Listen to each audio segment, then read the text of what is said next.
करेंगे विद्युत चुंबकीय तरंग का प्रकृति के बारे में बात करेंगे। ये क्या प्रकृति होती है, ध्यान से समझिएगा। मैक्सवेल ने बेटा क्या किया, विकिरण के तरंग प्रकृति की व्याख्या करने के लिए मैक्सवेल ने जो विकिरण होता है उनके तरंग व्यवहार का व्याख्या करने के लिए एक सिद्धांत प्रतिपादित किया, जिसे हम लोग मैक्सवेल का विद्युत चुंबकीय तरंग सिद्धांत कहते हैं। तो आइए जानते हैं सिद्धांत में उन्होंने क्या कहा। सबसे पहला बात उन्होंने कहा बेटा कि स्रोत से जो ऊर्जा उत्सर्जित होती है, स्रोत से हमेशा एक सतत ऊर्जा, किसी भी स्रोत से जो ऊर्जा का उत्सर्जन होता है बेटा, वो सतत रूप में तरंग के रूप में उत्सर्जन होता रहता है। तो किसी भी ऊर्जा स्रोत से ऊर्जा का उत्सर्जन सतत रूप में होता है और वो तरंग के रूप में होता रहता है। पहली बात उन्होंने कही। दूसरी बात उन्होंने क्या कहा बेटा, उन्होंने कहा कि ये जो तरंगे होती हैं इसमें विद्युत और चुंबकीय क्षेत्र दोनों से जुड़ी होती है। बात समझ में आ रहा है? जो ऊर्जा से उत्सर्जित जो तरंगे उत्पन्न होती हैं वो उसमें विद्युत और चुंबकीय क्षेत्र दोनों जुड़ा होता है, और ये दोनों तरंगे जो होती हैं बेटा परस्पर एक दूसरे के अभिलंबवत हुआ करती हैं। जैसे अब आप देखा जाए, अगर यहाँ संचरण की दिशा ले लिया जाए, बात समझ में आ रहा है, यहाँ देखिए दो प्लेन एक्स और वाई जेड प्लेन। अगर हम इसको कहते बेटा ये वाला अगर ई का ग्राफ है तो बेटा ये जो होगा मैग्नेटिक फील्ड का ग्राफ होगा। तो यहाँ पे हम देख रहे हैं कि चुंबकीय क्षेत्र और वैद्युत क्षेत्र दोनों परस्पर एक दूसरे के लंबवत हैं। साथ ही साथ ये देखिए इनका संचरण भी यक्ष दिशा में है, जो कि इस तरंग के संचरण की दिशा के भी अभिलंबवत होती है। बात समझ में आ रहा है? इन उत्सर्जित तरंगों का बेटा जो वेग होता है ये प्रकाश की चाल से चलती है, मतलब 3 × 10⁸ मीटर प्रति सेकंड की चाल से चलती हैं। अच्छा, ऐसी ही विकिरणों को बेटा, ऐसे तरंगों को ही हम लोग क्या कहते हैं, विद्युत चुंबकीय विकिरण अथवा विद्युत चुंबकीय तरंगे कहते हैं। बात समझ में आ रहा है? क्लियर है? अच्छा, ये तरंगों को चलने के लिए किसी भी माध्यम की आवश्यकता नहीं होती है, इसलिए तरंगे, ध्यान से, विद्युत चुंबकीय तरंगे होती है बेटा वो निर्वात में भी चल सकती हैं। तो ये था हमारा विद्युत चुंबकीय तरंग। क्लियर है बेटा? आइए इनकी विशेषताओं या गुणों को जानते हैं। क्लियर बेटा? हम बात करें विद्युत चुंबकीय तरंगों की विशेषताएं, ध्यान दीजिएगा।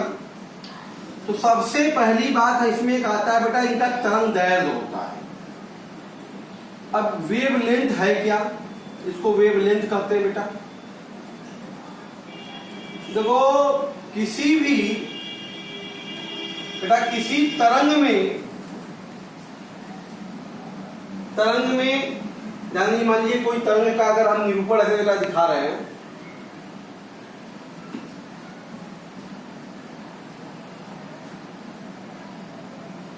ये तो बेटा ये देखिए तरंग अगर है कोई जा रहा है तो इसे कहते हैं बेटा, तरंगों में जो ऊपर उठता है उसे शीर्ष कहते हैं।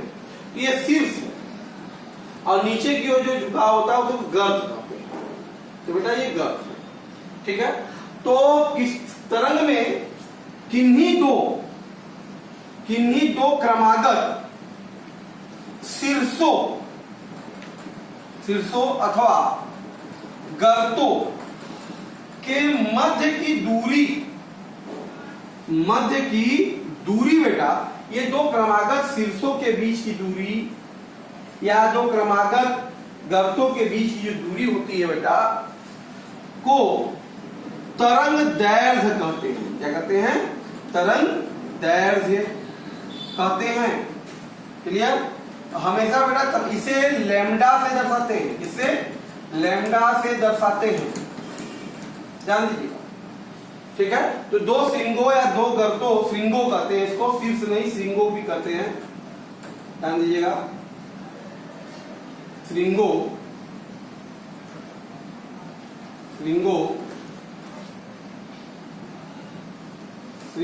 के बीच की दूरी या दो गर्तों के बीच की दूरी क्या कहलाती है बेटा? श्रृंगों या शीर्ष भी कहते हैं, दोनों बात बराबर है। तो इनके बीच दूरी लैम्डा कहलाती है। इसे बेटा एंगस्ट्रॉम में व्यक्त करते हैं और भी मात्रक है इसके, नैनोमीटर है, पिकोमीटर, आपको पता होना चाहिए। एक एंगस्ट्रॉम -10 मीटर, उसी प्रकार से बेटा 1 नैनोमीटर बराबर 10⁻⁹ -9 मीटर होता है। एक पिकोमीटर बराबर बेटा 10 के घाते -12 मीटर होता है। इस तरह की यूनिटों के मात्रक में हम लोग तरंगदैर्घ्यों को व्यक्त करते हैं। क्लियर है बेटा? इसके बाद जब आता है इनका आयाम, क्या आता है बेटा? आयाम। जान लीजिए, देखो किसी तरंग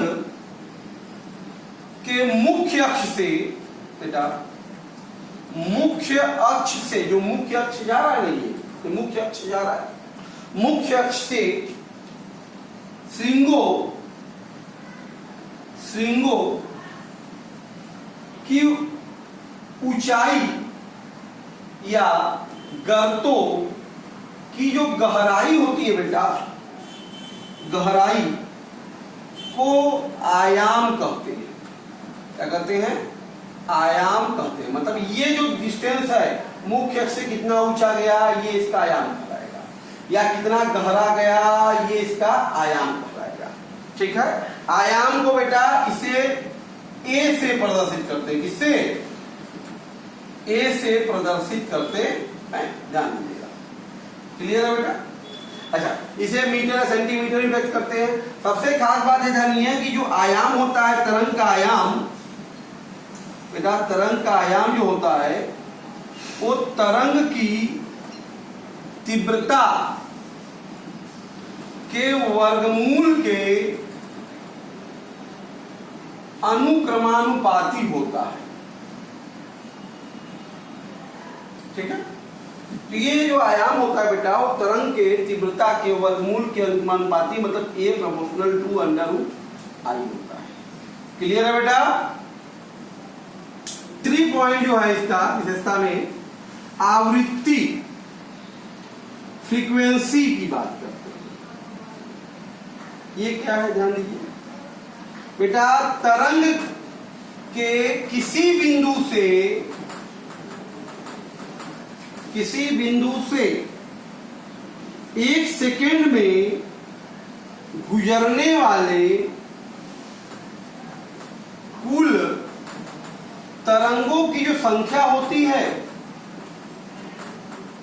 कुल तरंगों की संख्या, 1 सेकेंड में कितने तरंग गुजर रहे बिंदु से, बात समझ में आ रहा है? कुल तरंगों की संख्या बेटा आवृत्ति कहलाती है। क्या कहलाती है?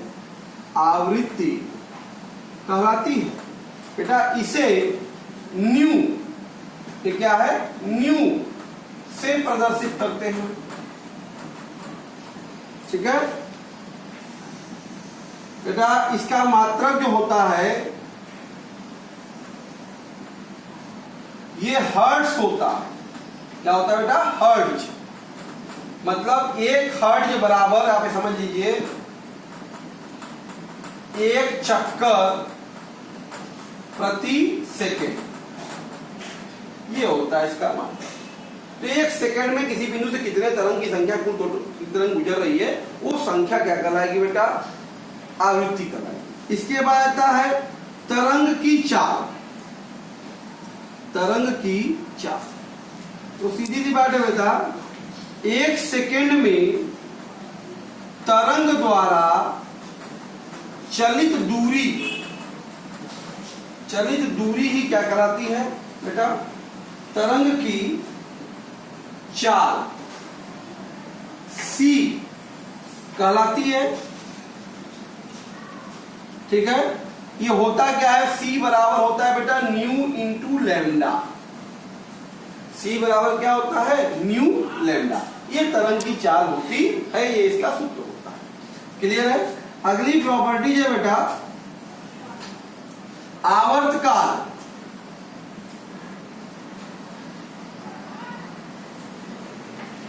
ध्यान दीजिएगा, टाइम पीरियड। तरंग द्वारा एक चक्कर पूरा या पूर्ण करने में लगा समय को ही क्या कहते हैं बेटा? आवर्त काल कहते हैं। क्या कहते हैं? आवर्त काल कहते हैं बेटा। इसे कैपिटल T से प्रदर्शित करते हैं। ठीक है? तो इसका मतलब टी जो होता है बेटा आवर्तकाल वो 1/ν मतलब 1/आवृत्ति होती है।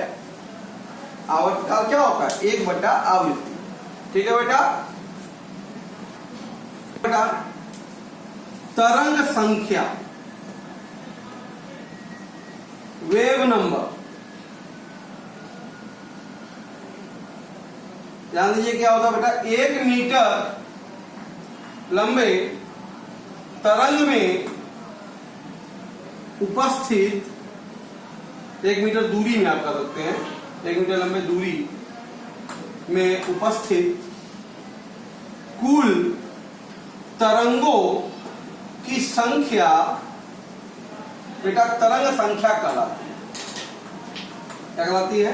तरंग संख्या कहलाती है बेटा। इसे न्यू बार, क्या न्यू बार से दर्शाते हैं। ठीक है, दर्शाते हैं। तरंग संख्या बराबर होता है बेटा 1/तरंग दैर्घ्य। 1/तरंग दैर्घ्य को ही क्या कहते हैं? तरंग संख्या कहते हैं। तो बेटा ये था विद्युत चुंबकीय तरंगों की विशेषताएं। क्लियर है बेटा? बात करते हैं बेटा विद्युत चुंबकीय स्पेक्ट्रम की। विद्युत चुंबकीय स्पेक्ट्रम क्या है? ध्यान समझिए बेटा। देखो विद्युत चुंबकीय तरंगों में उपस्थित विभिन्न तरंगों की जो चाल है प्रकाश के चाल के बराबर होती है। चाल c के बराबर होती है परंतु बेटा इनकी आवृत्ति व तरंग दैर्घ्य भिन्न भिन्न होती है बेटा। मान लेते विद्युत चुंबकीय तरंगों के,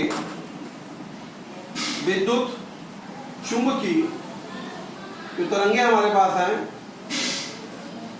तरंगों के तरंग दैर्घ्य बेटा नीचे दिए हैं, देखते हैं इनकी तरंग दैर्घ्य। ध्यान दीजिएगा, नैनोमीटर में हम बात करेंगे, हमारे पास बहुत सी रेंज है।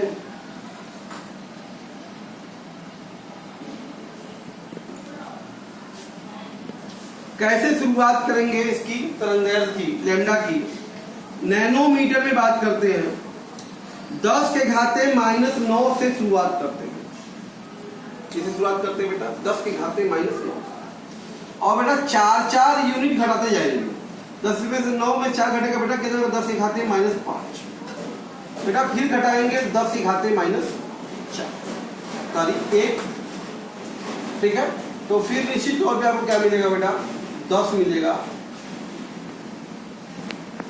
ठीक है, इसके बाद बेटा 2 बढ़ाते जाएंगे, 10⁻3, 10⁻5 बेटा 10⁻7 और अंत में 10⁻11 ये विद्युत चुंबकीय तरंगे हैं नैनोमीटर में।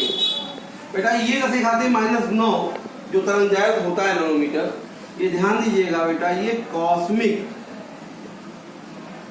कॉस्मिक किरण का होता है। इसका होता है बेटा कॉस्मिक रेंज। 10⁻5 जो होता है बेटा वो गामा किरणों का होता है। इसका होता है गामा रेंज का। बेटा 10⁻10 जो है आपका -1 सॉरी, ये बेटा एक्स किरण का होता है। इसका होता है एक्स किरणों का। ध्यान दीजिएगा, एक्स किरण। और इसी की रेंज में बेटा 10 के करीब, लगभग 10 के करीब बेटा ये जो रेंज आप देख रहे हैं ये बेटा पराबैंगनी क्षेत्र होता है। पराबैंगनी क्षेत्र, ठीक है, लगभग। और यही के आसपास बेटा लगभग हमारा दृश्य प्रकाश क्षेत्र होता है, दृश्य प्रकाश क्षेत्र। ठीक है बेटा, ये 10⁵ पे ये बेटा होता है हमारा औरक तरंग, औरक किरण। क्या होता है बेटा, ये औरक तरंगे होती हैं या औरक किरणें होती हैं। 10�7 बेटा ये माइक्रो तरंगे हैं। क्या है ये? माइक्रो तरंगे। और 10⁻11 नैनोमीटर जो होता है तरंगदैर्घ्य बेटा, ये होता है रेडियो तरंगों का। ये बहुत ही सिंपल है, आपको याद रखने का क्रम। शुरुआत नैनोमीटर यूनिट में करेंगे, 10⁻⁻9 से चलना है। 4 घटाते चलेंगे तो -5 फिर 1, -1 बार फिर 10 आएगा, फिर 2 बढ़ाते जाएंगे। 1 है 3, फिर 5, फिर 7, फिर 4, 11। एक पैटर्न है, आप देख सकते हैं। तो अच्छा, ये सबसे शुरुआत किसकी होती है? -9 किसका होता है बेटा? Cosmic rays. सबसे कम तरंगदैर्घ्य किसका होता है? कॉस्मिक रेज का होता है। और सबसे अधिक तरंगदैर्घ्य किसका होता है बेटा? रेडियो तरंग का होता है। अच्छा, इसी के संदर्भ में आप चाहेंगे तो आवृत्ति भी निकाल सकते हैं, क्योंकि एक वैल्यू अगर आपको याद है तो आप दूसरी वैल्यू आसानी से याद कर सकते हैं। इसलिए हमेशा तरंगदैर्घ्य पे फोकस करें तो ऑटोमेटिक आप इसका आवृत्ति का रेंज भी निकाल सकते हैं। अच्छा, ध्यान दीजिएगा, ये जो हमारा दृश्य प्रकाश क्षेत्र है बेटा,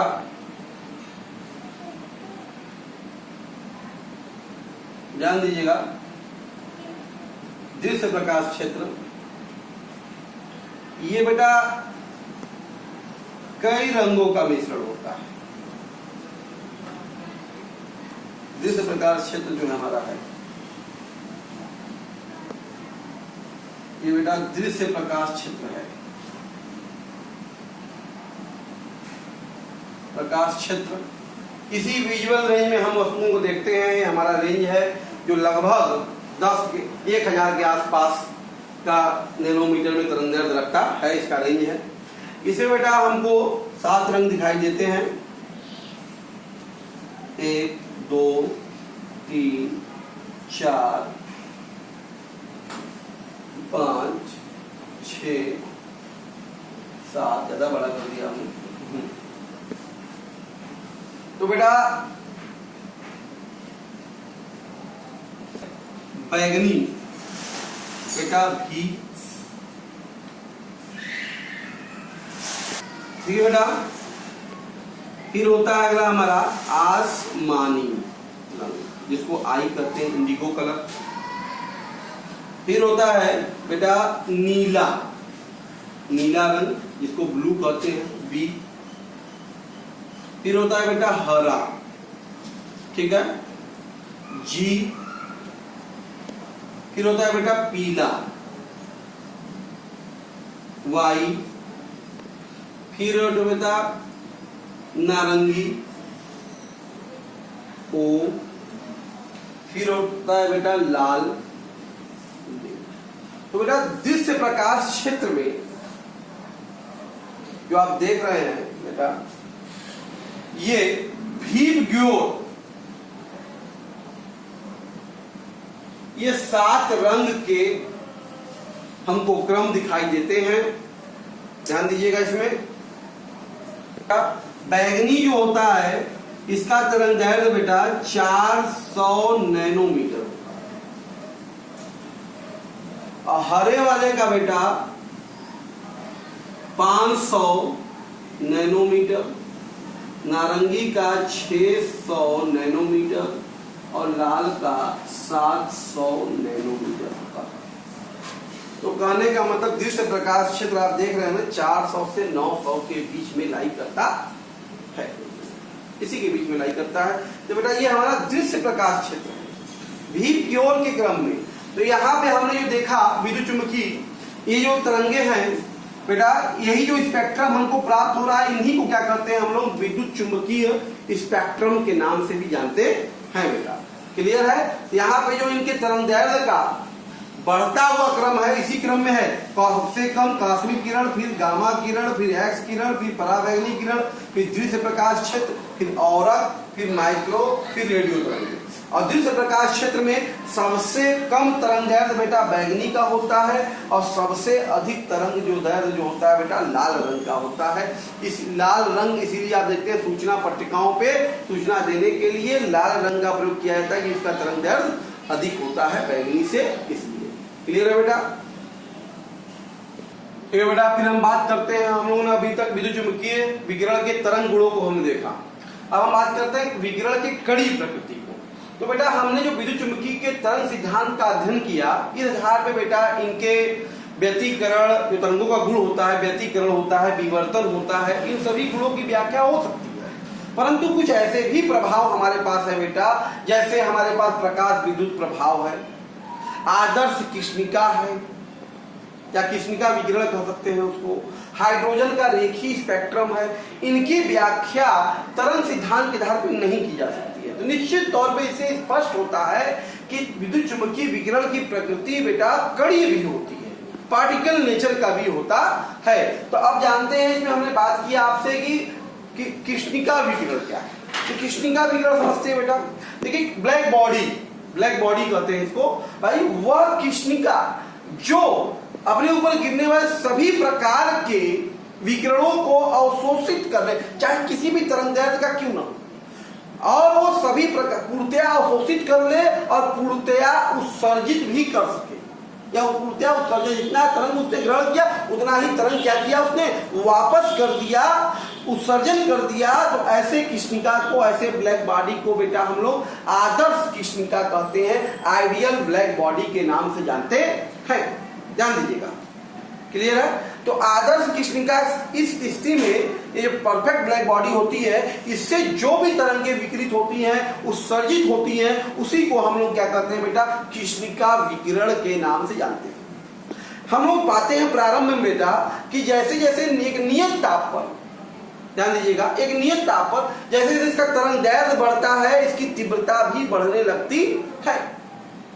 परंतु विकिरण की तरंग दैर्ध्य बढ़ने के निश्चित मान के बाद इसकी तीव्रता धीरे धीरे बेटा क्या होती है, घटने लगती है। तो ये होता है कृष्णिका विकिरण बेटा।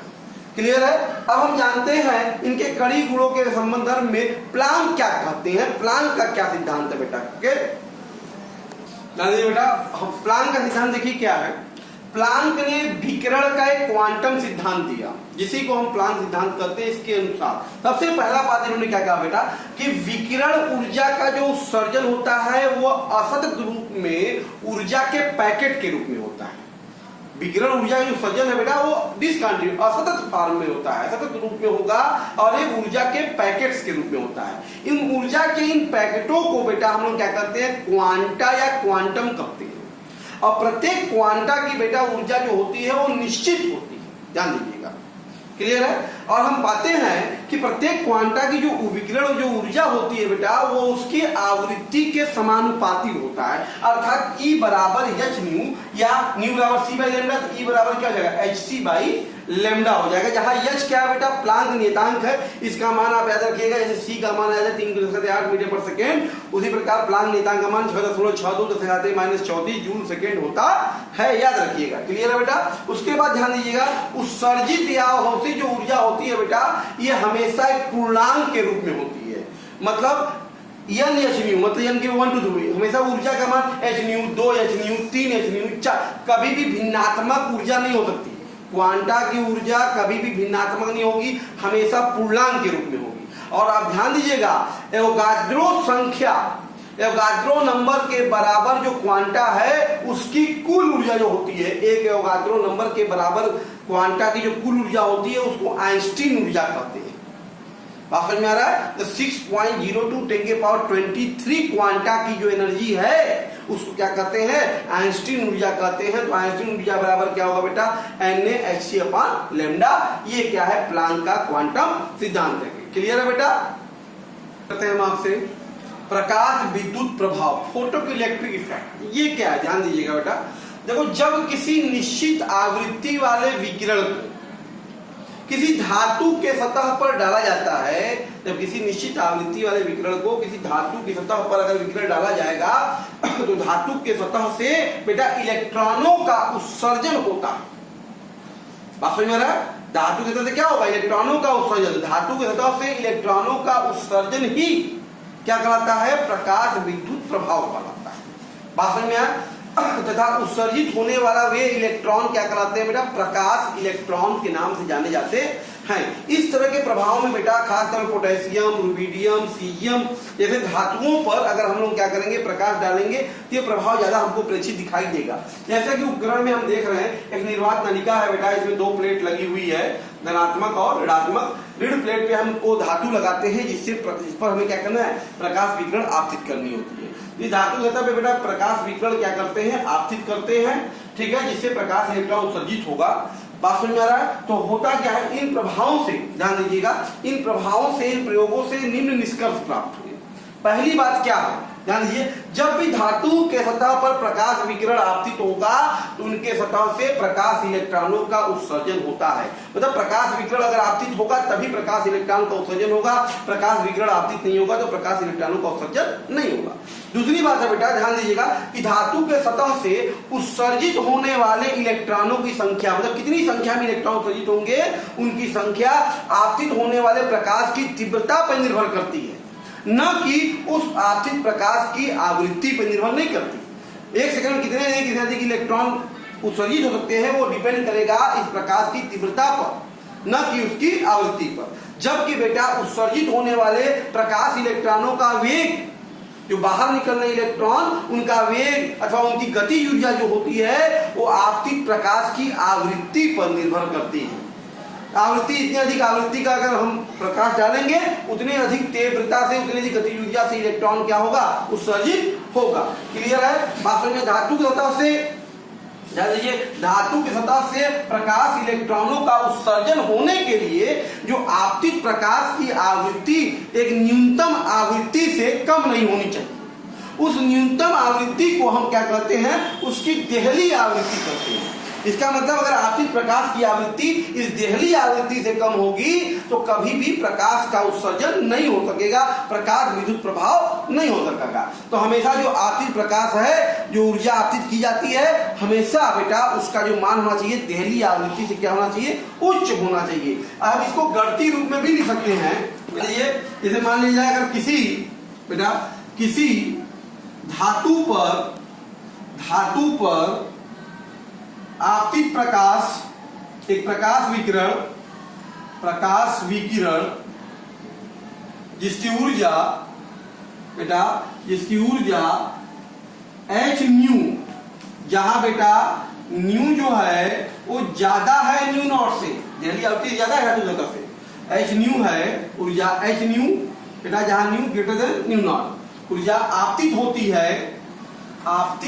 है, ध्यान दीजिएगा। तो ये ऊर्जा हमने डाला तो पहले ध्यान दीजिए क्या होगा, तब उस ऊर्जा का कुछ भाग बेटा धातु के सतह के कार्यफलन में व्यय होता है और शेष जो ऊर्जा उसकी बची बेटा, शेष ऊर्जा उत्सर्जित प्रकाश इलेक्ट्रॉन को बेटा क्या करता है, गतिज ऊर्जा प्रदान करता है। क्या करता है, गतिज ऊर्जा प्रदान करता है। कहने का अभिप्राय यह है कि हमने जैसे ही बेटा ये जो ऊर्जा, ध्यान दीजिएगा, यहाँ पे जो एनर्जी हम डाल रहे हैं, एच न्यू की एनर्जी डाले तो पहले खर्च कहाँ हुआ, पहला पार्ट इसके वर्गफलन में, और दूसरा पार्ट कहाँ खर्च हुआ, काइनेटिक एनर्जी में। इसका मतलब यह हुआ कि जो एनर्जी हम दे रहे हैं E, ये खर्च हो रहा है इसके कार्यफलन में, और शेष कहाँ खर्च हो जाएगा, गतिज ऊर्जा में। तो हमने कितना ऊर्जा दिया बेटा, h न्यू, और वर्गफलन का मान होता है h न्यू नॉट प्लस गतिज ऊर्जा क्या हो जाएगी, हाफ ऑफ mv स्क्वायर बेटा। तो यहां से अगर हम बात करें तो हाफ ऑफ mv स्क्वायर बराबर क्या हो जाएगा बेटा, h new minus new not. ये जो समीकरण आप देख रहे हैं इसी को प्रकाश विद्युत प्रभाव का आइंस्टीन का समीकरण कहते हैं। ये आइंस्टीन इक्वेशन है, प्रकाश विद्युत प्रभाव का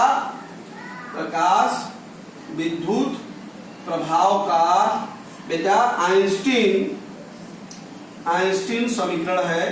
समझ में आ रहा है? तो ये देखिए, इससे ऊर्जित जो फोटो इलेक्ट्रॉन है उसकी जो काइनेटिक एनर्जी है उसका वेग जो है h new minus new not होता है। तो इस तरह से बेटा आज हम आपसे विद्युत चुंबकीय विकिरण के बारे में अध्ययन कर रहे थे। उनके तरंग गुण के बारे में हमने अध्ययन किया बेटा, उनके कणीय पार्टिकल नेचर के बारे में अध्ययन किया। पार्टिकल नेचर को व्याख्या करने के लिए हमने आपके सामने इसमें इसके आदर्श कृष्णिका का प्रभाव, प्लांक का सिद्धांत और प्रकाश विद्युत प्रभाव जैसे घटनाओं का भी वर्णन किया। क्लियर है बेटा? इसको रिवाइज कीजिए। इससे संबंधित जो हमारे एनसीईआरटी की प्रॉब्लम है प्रकाश विद्युत चुंबकीय तरंग से संबंधित, उसको हम अपने नेक्स्ट वीडियो में अपलोड करेंगे बेटा। Okay, thank you.